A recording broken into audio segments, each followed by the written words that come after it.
Flows them so harsh. Vicks, concrete, cement, premix. DJ Agieh, we have foundation in this. And when we go through dancehall, transit. Come on, fellow. Yeah, I hear that. What is a WRNKY to that? I understand Winky is the baddest youth in that industry. What does it mean, my friend? It's all on the man, God. Papa, Robert Sedano. The Remonita, that's the border. I am all, as is the order. When they are there at Maroro, and the rest of among solo.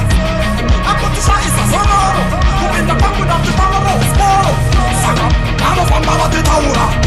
And the wicked thing, Utakaura. The back of this, I do the Maura. The Gama is in our reading of the Takura. I'm a fan of the Taura.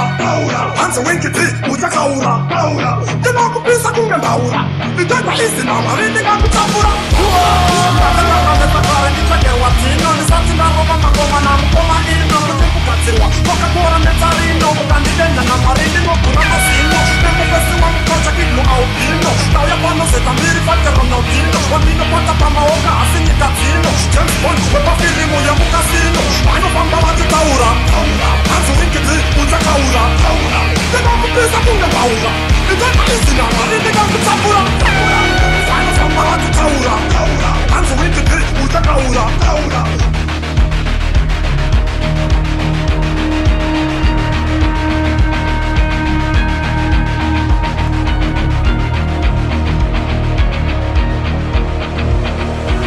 DJ Agieh, Agieh, and you know me I represent for DJ Agieh and Afro-Zim Radio. Bust the big tune them, DJ Agieh, bust the big tune them. As a God. You know the place I come and Paula. The time is in our reading of Tapura.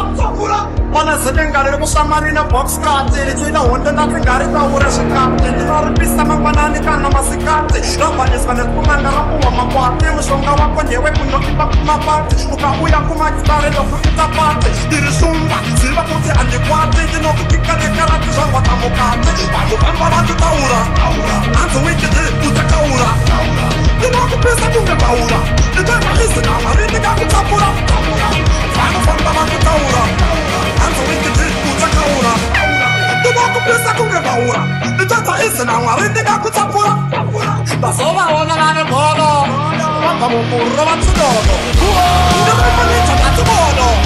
I am all at the Sedano. But the other at Maroro.